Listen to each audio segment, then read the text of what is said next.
Please be advised that this recorded webinar has been edited from its original format, which may have included a product demo and other engagement features. To set up a live demo, please complete the form above on our website. If you currently are not on our website and are watching this on our YouTube channel, there's a link to the website in the description of this video. Thank you. Welcome to today's webinar, ICANN 86, Insights from the Meeting in Seville, Spain. My name is Christy DeMeo-Ziegler, and I will be your moderator. Joining us today is Gretchen Olive. Gretchen is the Vice President of Policy and Strategic Account Management for CSC. For over 2 decades, Gretchen has helped Global 2000 companies devise global domain name and online brand protection strategies and is a leading authority on ICANN and .brands. She holds a JD from Widener University, Delaware Law School, and authored 100 .brand applications in round 1. And with that, let's welcome Gretchen.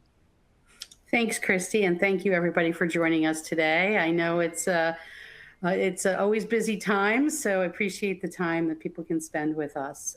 We do have a full agenda as always, so we'll definitely be running the whole time as we always are, but we'll go through sort of just a little ICANN overview to make sure everybody kind of has the lay of the land. I always see a few new names on the registration, so thank you if you're new to this webinar series for joining us.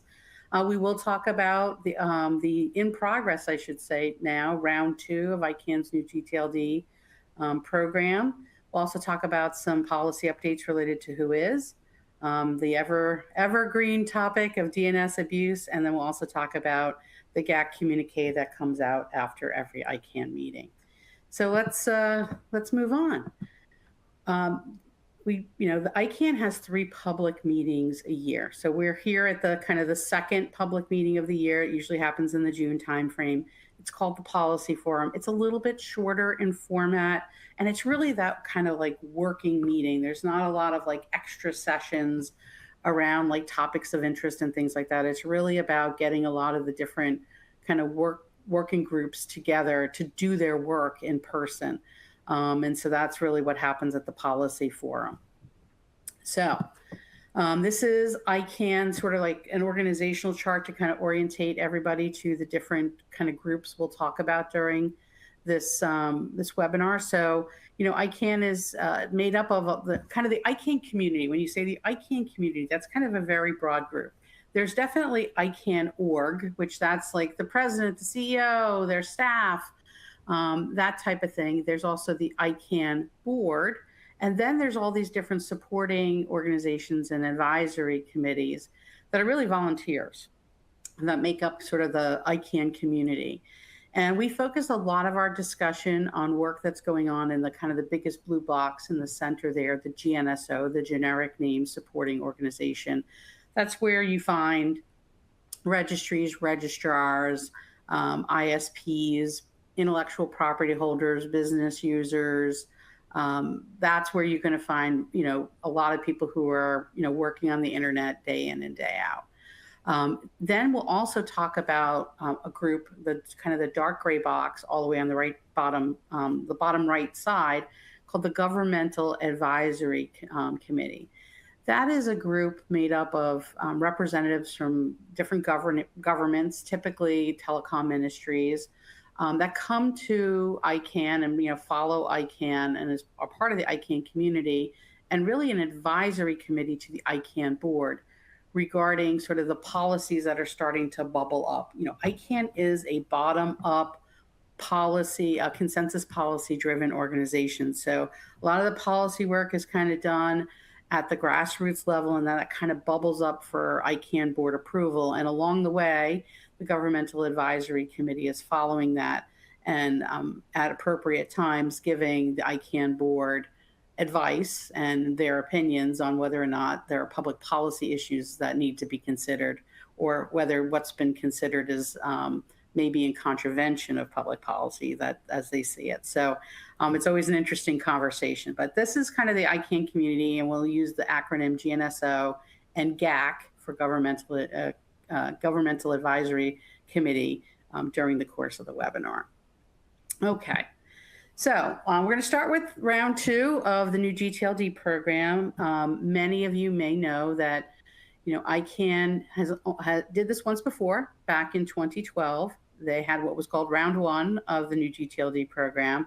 At that time, over 1,900 applications were put forward for all sorts of TLDs. There were, kind of TLDs for communities, open TLDs, and what eventually evolved into brand TLDs. That actually boiled down, those 1,900 applications boiled down to 1,409 unique strings. So there were multiple applicants for some strings, and there are processes for that. But about 33% of those that applied were brands. And so over the last 14 years, there's been a lot of discussion about how round one went. ICANN did promise the Governmental Advisory Committee, the GAC, that prior to starting another round, they would kind of evaluate what happened in round one, what went right, what went wrong, and take corrective action. And so kind of all those assessments and studies and debates have been going on for the past 14 years. And now we are in round two of the program. So round two officially kicked off, if you will, with the opening of the application window on April 30th of this year. That application window runs to August 12th of 2026. So it's a very short application window. It's about 15 weeks.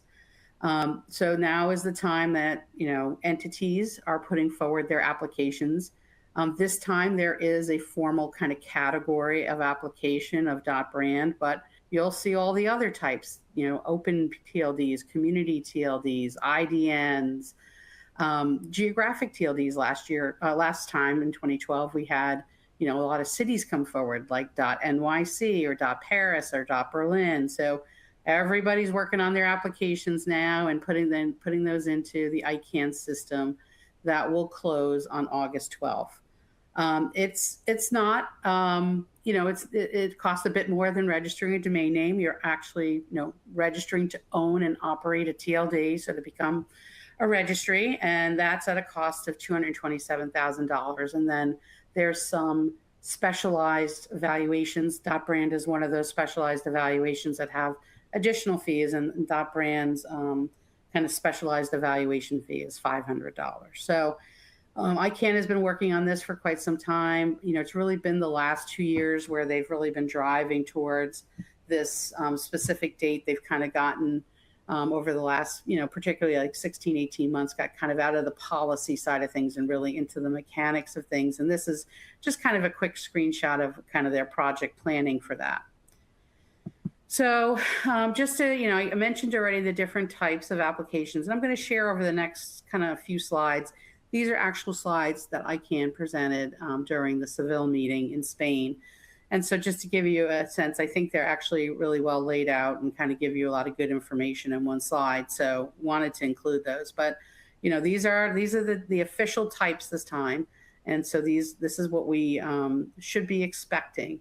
Reserved names, some of you may remember from, attending prior sessions of this webinar series that there was a big debate around, kind of some reserved names that should not be allowed to be registered as TLDs, and a lot of those were around like Red Cross, International Olympic Committee, things like that.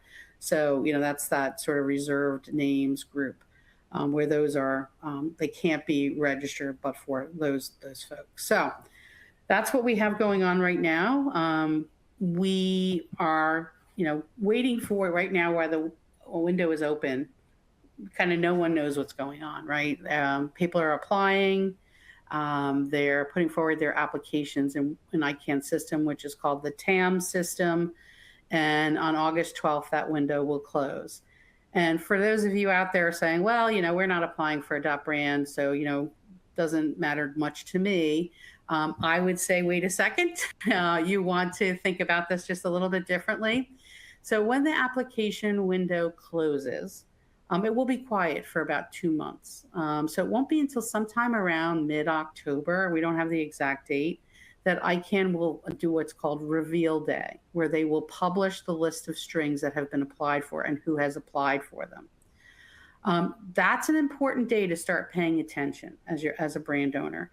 for a lot of reasons. One is you want to see if maybe you have a competing trademark holder. Did they apply?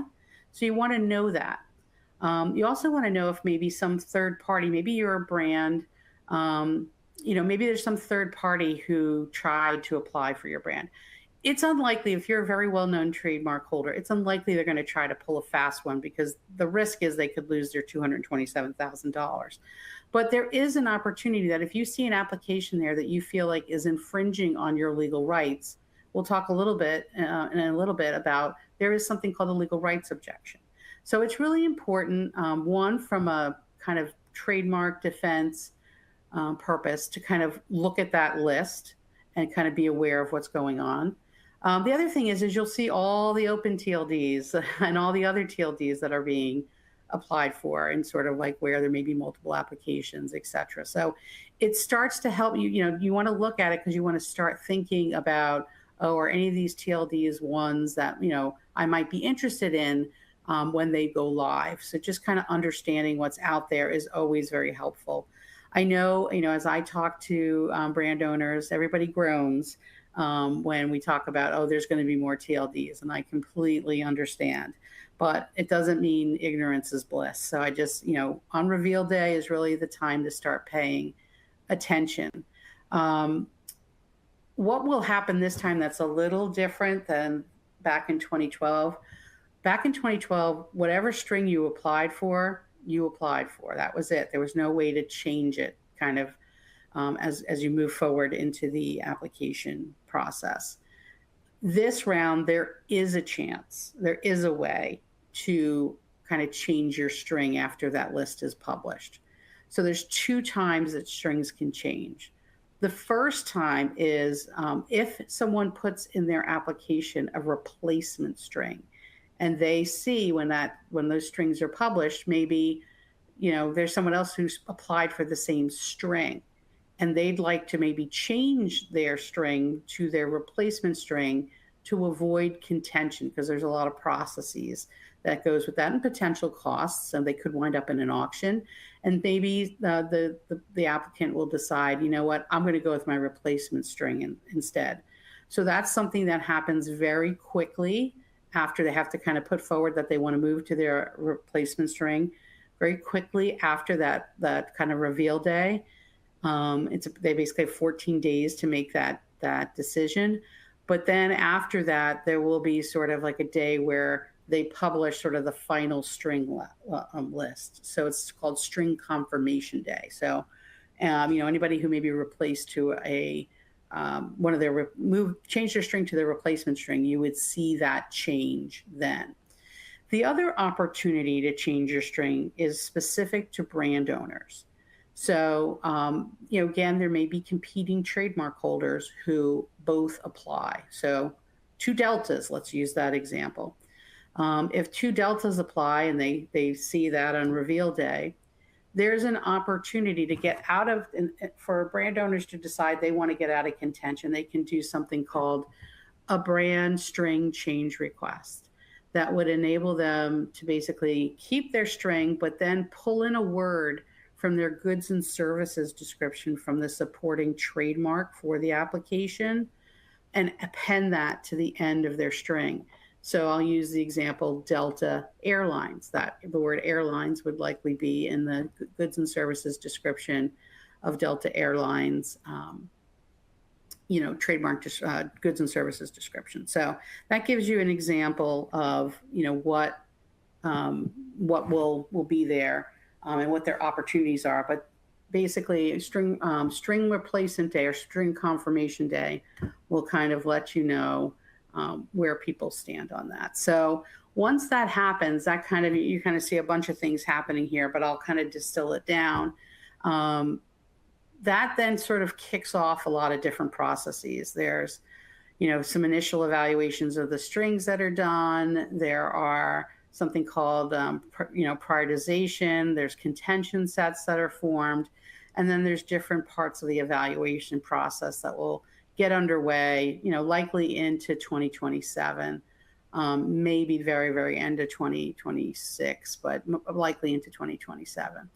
So this is a long process. So, stick along with us. We'll keep you posted as to where this process is each time we do this webinar series, but it'll be important to pay attention and, to kind of make sure that, if you're concerned about any other kind of brands or competing trademark holder, or maybe a competitor has applied or whatever, it's just important to kind of know that and be able to share that information within your organization. And in some cases, you may want to take action.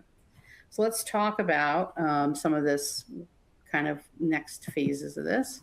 So I mentioned already that, there's kind of this before evaluation, then kind of the string confirmation day, and then the starting of all the kind of the processes. So this kind of gives you, this slide gives you a nice kind of like, let's call it a blueprint of what's about to happen. And it is something there, these applications, even though there's some folks who did, likely put their application in on the first day on April 30th when ICANN opened the window. And there'll be some people who put their application in on August 12th, the last day that it's opened.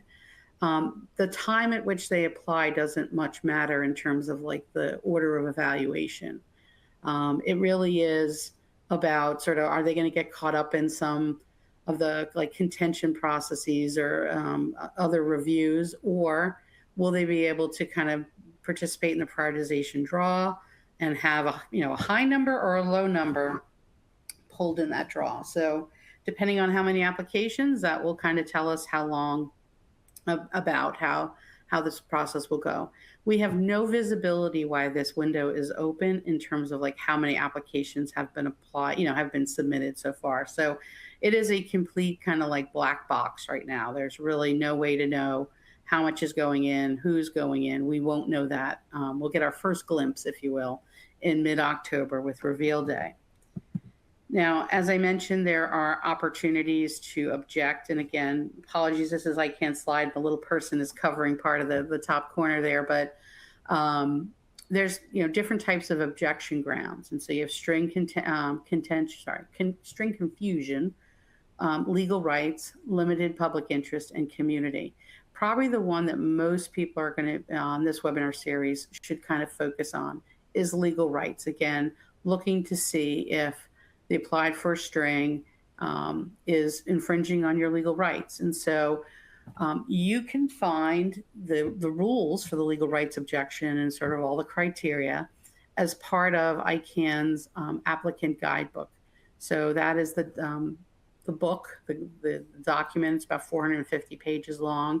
That kind of really spells out everything about this program, everything from eligibility to how to apply, to all these different mechanisms, rights protection mechanisms that exist within the process. So if you can't find that out on the internet, just you can put your name in the Q&A, and we will ask for a link to that. We'll be happy to send that to you after this webinar. Okay. So we'll keep everybody posted on round 2. The ICANN CEO has been, he was at the INTA meeting in May in London. He kind of did a fireside chat during that meeting.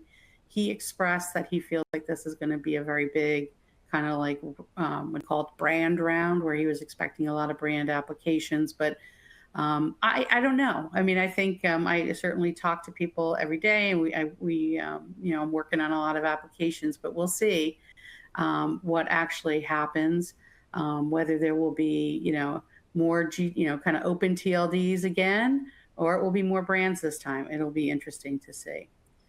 All right, so let's move on to who is updates. So there's kind of 3 things I want to cover here.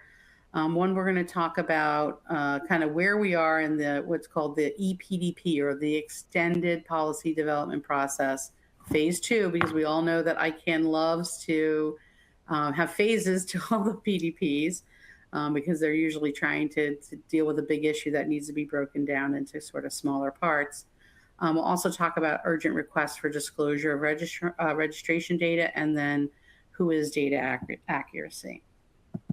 So let's tackle the EPDP stuff first. So I'll take you down a little like recent history just to get everybody oriented. In 2018, when the GDPR, the General Data Protection Regulation, became enforceable, ICANN at that point issued something called the temporary specification, which really basically, said to registrars and registries, we don't yet, as ICANN, we don't yet have a policy that really works well with the requirements of GDPR. So therefore, you kind of get a waiver, registrars and registries, of putting contact data into the WHOIS record. And so everybody kind of refers to, I know at our offices, we kind of refer to, May of 2018 as the time the WHOIS started going dark. And that has caused a lot of complications. It causes complications in enforcing IP rights. It causes complications in security evaluations. It causes complications in really understanding who's behind a domain name. I think we all know that, the domain name system is a very self-service system. So there's always been skepticism and of sort of the accuracy of the WHOIS because people get to input what they want. But nonetheless, it really, folks really feel like it degraded the kind of content or the usability, usefulness of the WHOIS at that time. And since then, there's been, after ICANN issued that temporary spec that allowed that to happen, they embarked on some policy processes to try to get to a policy that would work. Because before that, it was mandatory for registrars and registries to collect and publish free of charge WHOIS information. And yes, there's privacy and proxy services and things like that that would obfuscate that. But nonetheless, for the most part, WHOIS was available. But that policy process took quite a bit of time, and it broke into a couple phases. The first phase was like, okay, what can we still put in the WHOIS? What can be the rules around that doesn't kind of conflict with GDPR? We all know that GDPR is about personal data. So yes, there's a lot of domain names that are registered by individuals, but also there's a lot of domain names registered by entities. So trying to kind of deal with the difference between kind of like a legal entity and a natural person and some rules around that. So that was sort of phase one of the policy process, kind of getting to that. And that took about a year, and that was expedited. In the ICANN world, PDPs can go on for 2 to 3 years. So getting something done within a year is expedited, and it's a special PDP, an expedited PDP, and it is mandated in the ICANN bylaws that it is 1 year, that the result is received, kind of the guidance is received within 1 year. So that did happen on phase one. But on phase two, once that kind of wrapped up, there was a group convened to say, okay, well, now how do we give access to WHOIS information that may not be published in the WHOIS because of GDPR restrictions?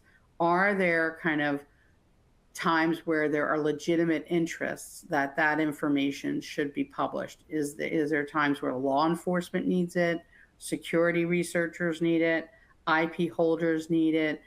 And how would that happen? What would be the process or the system by which that information could be requested and disclosed? And that's what kind of EPDP2 for disclosure of registration data was about. And it took them a little bit to, about a year again, to come out with a resolution to, kind of guidance on that. But unfortunately, the guidance that was provided on that, when evaluated in terms of a feasibility study, it was going to take many millions of dollars and many years to implement without really knowing that was going to work. And so ICANN kind of took a step back, the GNSO with the GNSO kind of arm in arm, certainly encouraged by the GAC to kind of step back and reevaluate what's being proposed just because of the feasibility and whether or not that would really work. So that's when we moved into the RDRS, which was the registration data, which still is the registration data request service. And what that is it's I would say it's, you know, in its most basic form, it's a ticketing system where you make a request for whois data. You kind of you have to disclose who you are, and you have to provide a reason why you're asking for it, and then that moves along to the registrar that sponsors the name, but only if that registrar is voluntarily participating in that service. So that was one of the big things that's been identified as a challenge of the RDRS, is that that is not a mandatory requirement for registrars and registries. So that was problem number one.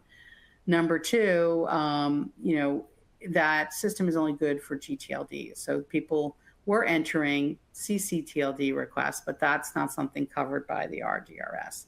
And there are some kind of challenges just with the RDRS system. You can only make one request at a time. It's really kind of the results have shown over 2 years of operation of that many of the requests resulted in no information being disclosed. So it is, you know, it had a limited uptake, and there were some significant problems that really hindered its success.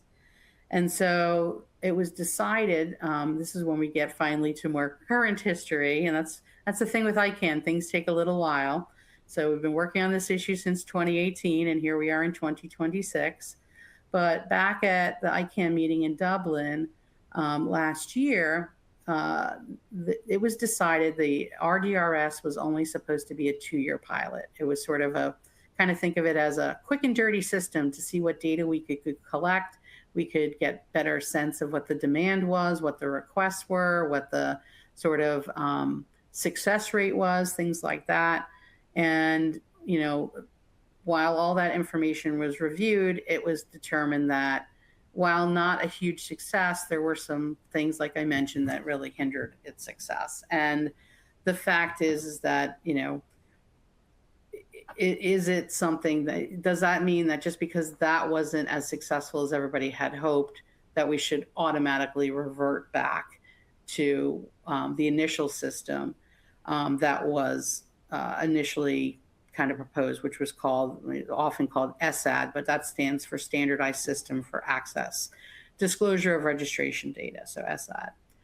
So at ICANN 84, it was decided, you know what, let's let the RDRS pilot go beyond the 2 years, so let that continue to function.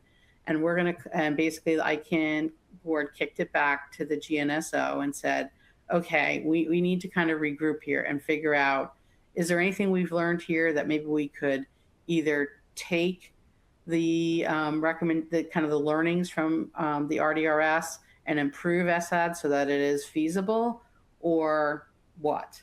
And so they kicked it back, you know, said, let's move beyond the initial 2 years pilot, and basically kicked it back to the GNSO to kind of talk about the future of the service and sort of associated policy recommendations. So then earlier this year at the ICANN meeting in Mumbai, it was the ICANN board basically resolved, because they had these 18 recommendations that were the SAD recommendations still pending for the last couple of years. They decided to formally non-adopt those recommendations and formally send it back to the GNSO, and really enabling work of a kind of a small team to work on this. So that's what happened in Mumbai, and really what the goal of that small kind of team is to kind of propose modifications to the original 18 recommendations, kind of based on what we've learned through RDRS. So that group's been meeting since the last ICANN meeting. They held several working sessions at ICANN 86. This is very limited in scope. They're not allowed to come up with a whole new system. They're really there to basically try to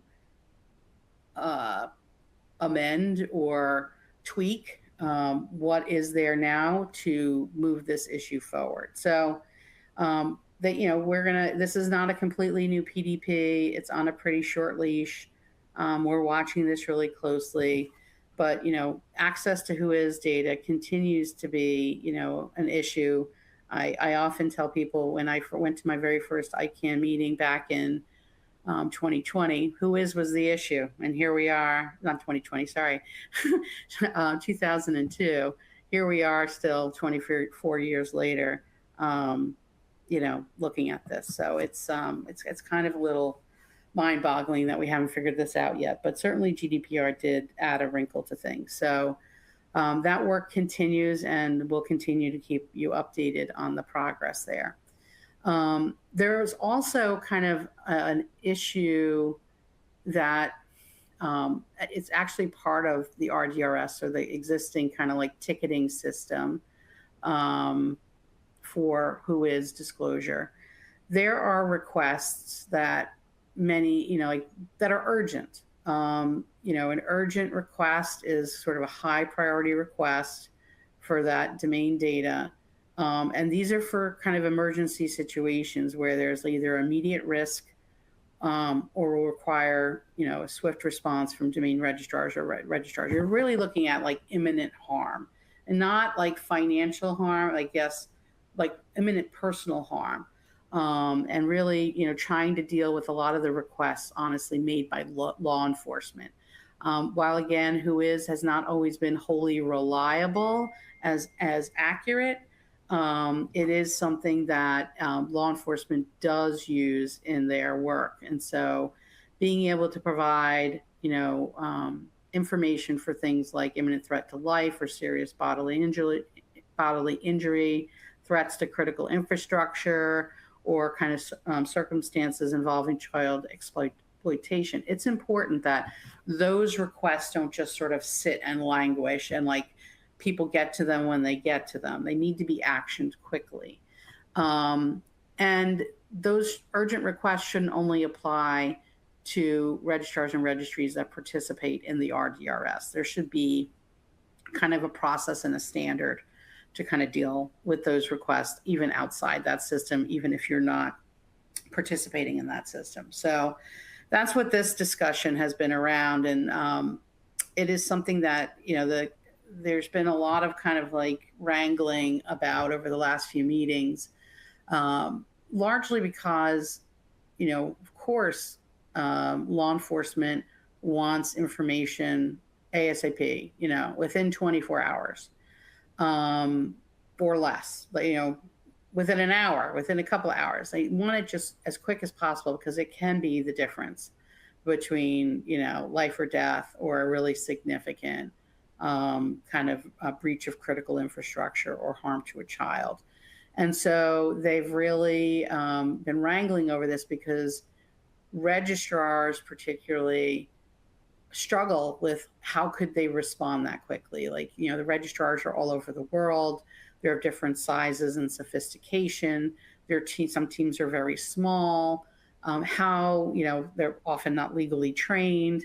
So it will take more than an hour or two to kind of like assess and respond to that, much less also kind of know what requests are legitimate. Like, no one has like, a database at their office of all the law enforcement agencies. So, and how to know that the requests are coming from legitimate places. So this has, been a significant kind of dialogue that's been going on. And, a practitioners group, the GAC, really, this has been a very big issue for them. And, it makes a lot of sense. And they have part of the GAC, which is called the Public Safety Working Group, or the PSWG. They've really been kind of banging the drum about this to, this is a huge priority. And so they took kind of the lead, if you will, in pulling together what was called a practitioners group, which involved, the GAC, the GNSO, several law enforcement agencies, including like Interpol, Europol, and the FBI, really to try to figure out like, how can we do this? And what is a reasonable amount of time? And so they did resolve that, kind of the standard is within 24 hours. There can be situations where it may take up to 72 hours for complex or very high volume requests. And it will, the challenge is that a lot of this though can't really be set into action until we know how to identify how registrars and registries can kind of validate legitimate requests from law enforcement. And so that's what this practitioners group is doing. They were trying to come up with how we could kind of do this authentication. And so they came up with two kind of mechanisms. One's a short-term mechanism and one's a long-term mechanism. And it's, the short-term one certainly is, not meant to be for a long period of time, but there is no specified amount of time that it will be. And this is really, the goal would be to kind of get this implemented potentially into RDRS, why things are still being decided around what system and what is going to be used long term for disclosure requests. But the short term solution is basically for there to be given to ICANN a definitive list of law enforcement agencies that could be posted to registrars and registries to access to validate requests against. So it's more like, it's the paper list that would be available to registrars and registries to be able to evaluate those requests coming in. So that's the short-term request. And so that list right now is being compiled.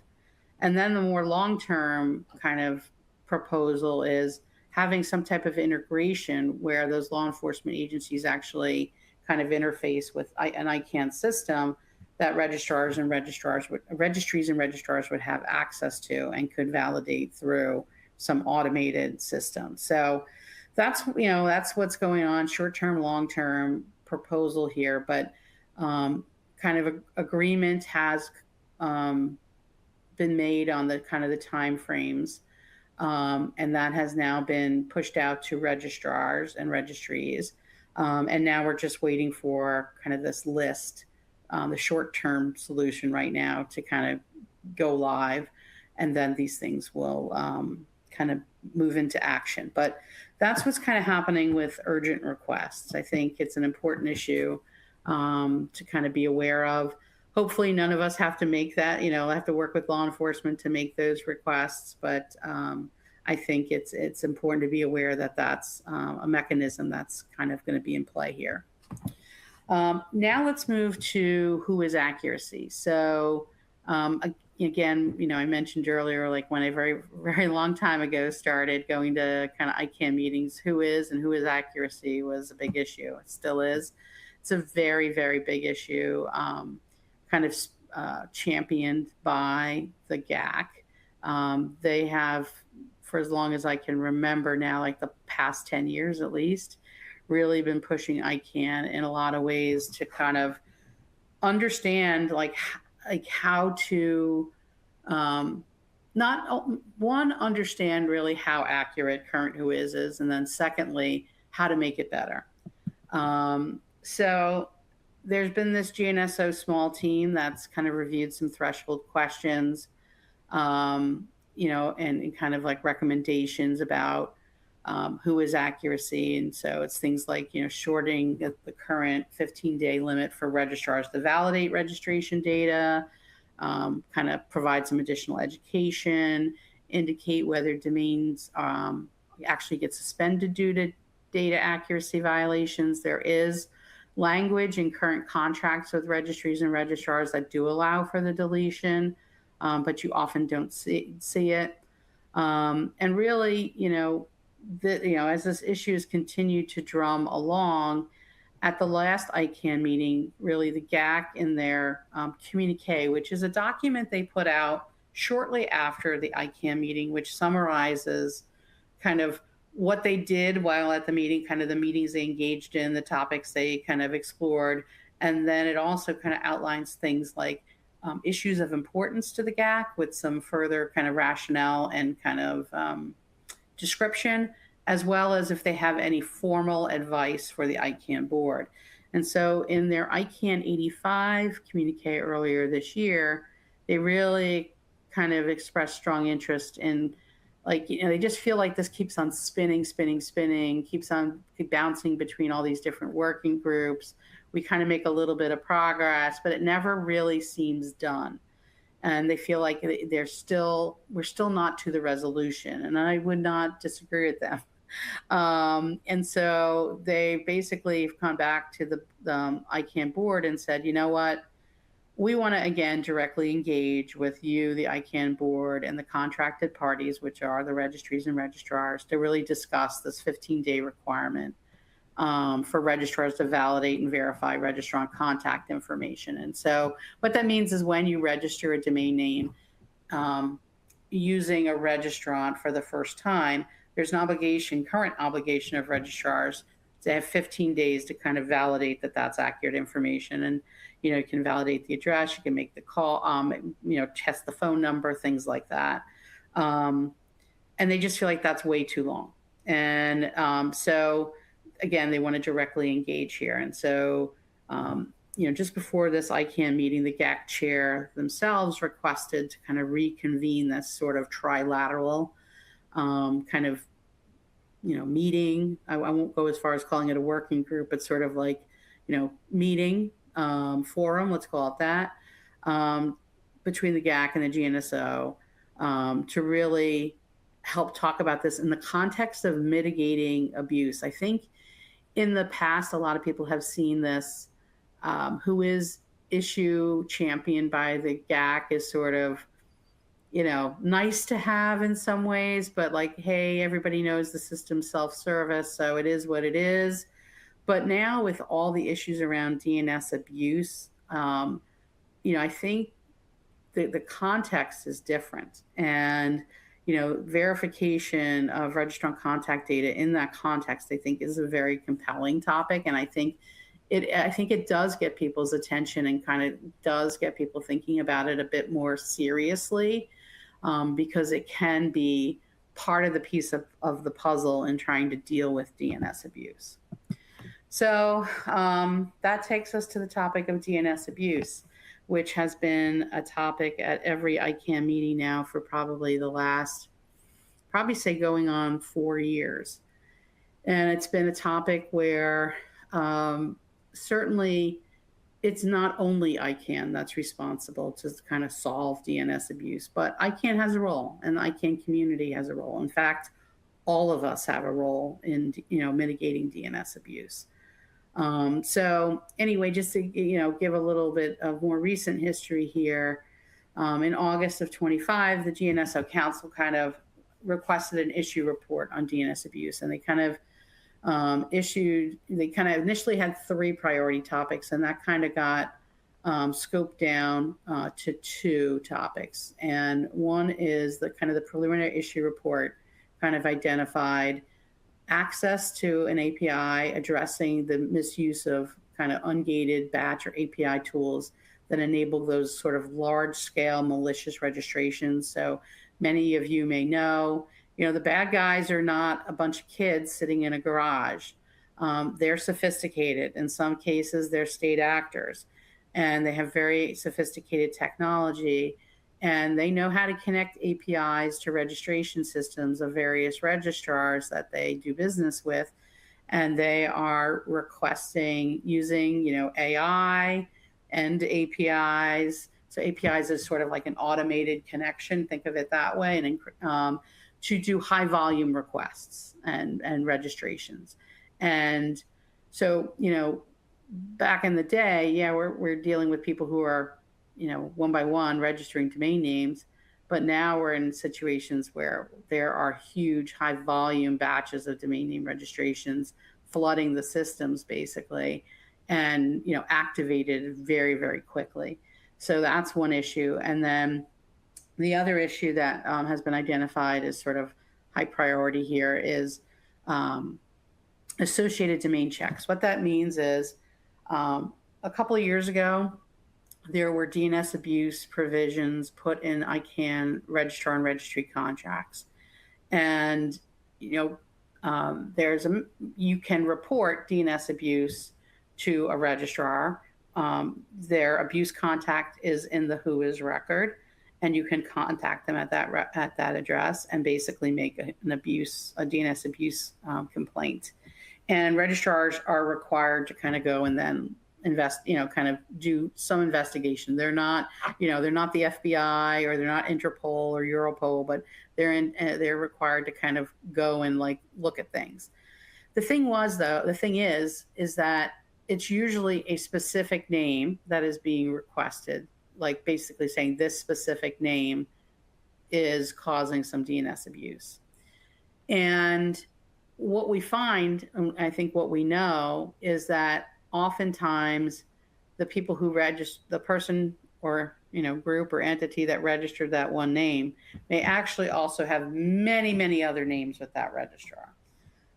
So the goal here is like, let's stop kind of just trying to pick like one piece of straw up at a time. Let's try to pick up the whole bundle of hay and like find all the names associated with that bad actor and kind of put that all into one action. And so that's what that is about. And so, right now, that is the lead, I'll call that the lead issue that on DNS abuse. They are not going to be worked simultaneously. They're going to be kind of put in order here. So the first PDP that is being initiated is related to these associated domain checks. And they're initiated basically, they were initiated right after kind of the earlier this year. The GNSO has been working on it, and now they're kind of going through. They've gone through charter questions and all that, but they're going to be working further on that. So that's kind of the focus now. The PDP2 regarding the safeguards for sort of like unrestricted API access, that's going to be next, but that will be determined by the GNSO in terms of like timing after the first PDP. So this group published their initial report in February. They sent a final report in May. They are going to publish their initial report in February of next year, 2027. And with a goal of also then having the final report to the GNSO by May 2027. And basically, hopefully GNSO Council will then consider and vote on their final report in September of 2027. And then those recommendations would move on to the ICANN board. So, they're going to be working throughout the remaining part of this year. And next year is when we should start seeing some reports on what is being proposed. So we'll keep you informed of that. So it's it's a lot of kind of devil in the detail. They've got things kind of broken down into different questions, and they're working through those. So again, we'll continue to monitor that and inform everybody when that initial report comes out, and talk about some of those initial recommendations. So, as I mentioned, DNS abuse is something that is everyone's kind of issue, everybody's problem. We work with our customers every day regarding challenges they're having around DNS abuse and kind of misuse of their brands online. I've mentioned this before. We have a great system called CSC Domain Sec that really helps kind of bring this all together, give you one kind of single pane of glass to kind of get insights, and not just insights, but actions you should be taking to kind of like take some security measures and to kind of tighten up your security measures around your domain portfolio, insights into kind of brand protection and anti-fraud kind of efforts. So if you want to schedule a demo, there's a URL there. You can certainly go there and request a demo, and our team would be happy to show you that. But it really is a way to get a very good, clear picture of what's going on within your kind of sphere of influence, if you will, where your brands, what's happening with your brands online. All right, so we're going to come down the home stretch here. We're going to talk a little bit about the Governmental Advisory Committee again. As I mentioned, they issue a communique at the end of every ICANN meeting. Currently, just to give you some kind of sense of scope and scale, the GAC is made up of 184 member states and territories, and they have 41 observer organizations. So this is mostly representatives from, kind of like telecom ministries or like ministries within different governments. At this last ICANN meeting here in Seville, they had 76 GAC members and 11 observers participated. So, and this group has been growing over time, but they've reached a pretty steady participation rate. And the countries that do participate, they're not just sitting and watching. They are really digging in on these issues and really providing kind of perspectives from a public policy standpoint. And, there was a time where the GAC at ICANN wasn't something that I would say had a really strong voice, but certainly over the last, 8 to 10, I would say probably 8 to 10 years, their voice has increased dramatically. It really started with the new gTLD, the first round of the new gTLD program, where they really kind of came into their own. So I guess actually it's been longer than 8 to 10 years. It's probably been closer to 10 to 14 years where their influence continues to grow, even though their numbers stay relatively stable. All right, so just to give you a sense of things that are on the GAC's mind, and I often say that if you want to know what's going on at ICANN or what's really going to make some progress, look at the GAC, because as I've mentioned, their voice is pretty loud, and their voice gets attention. So there's been something that is more a little bit of like inside baseball type stuff, but there's something called the Review of Reviews. ICANN undertakes kind of reviews of its processes and kind of how it goes about doing things on kind of a regular basis. And there are some voices in the industry, in the community, maybe a better way to say it, that feel like it's just like as soon as we finish one review, we're right on to the next review. They never kind of like get done with them. And so they've been doing a review of the reviews, and the kind of the recent output of that has been, we're doing too many reviews. We need to kind of like kind of slow it down so we can actually get some of this work done. So the GAC is concerned about that. DNS abuse, and we've talked about DNS abuse mitigation, and the GAC is reframing that WHOIS accuracy issue in the context of DNS abuse, and I think that's really smart, because I do think that is important from a DNS abuse mitigation perspective, but also the right lens to be looking at WHOIS inaccuracy at this time. Then, in terms of they're following very closely the work that's being done around kind of domain registration data that we talked about. So they are very much pushing, as I've mentioned, the urgent requests for the disclosure of registration data. They are really helping kind of wrap that up in terms of working with law enforcement. Privacy and proxy services as well is something they want.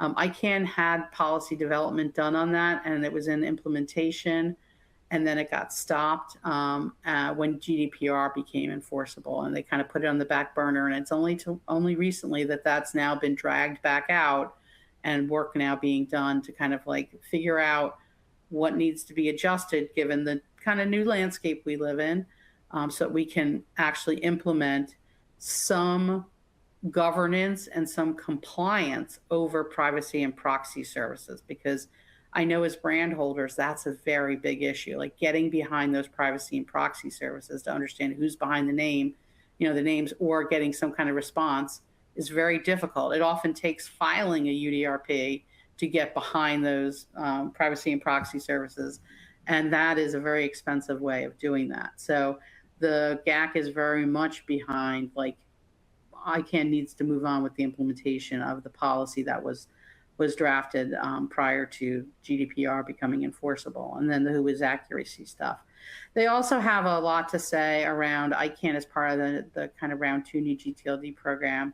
A new kind of feature of this round has been what's called the applicant support program, to try to encourage applicants to come forward from really, kind of either underserved or locations or communities that really are not on the internet today and maybe lack the resources and know-how and expertise on how to put forth an application and to do a new gTLD. So there's an applicant support program to help them with that, both financially and from a know-how perspective, and the GAC continues to champion that. And so we will have some applications this round that come through that program.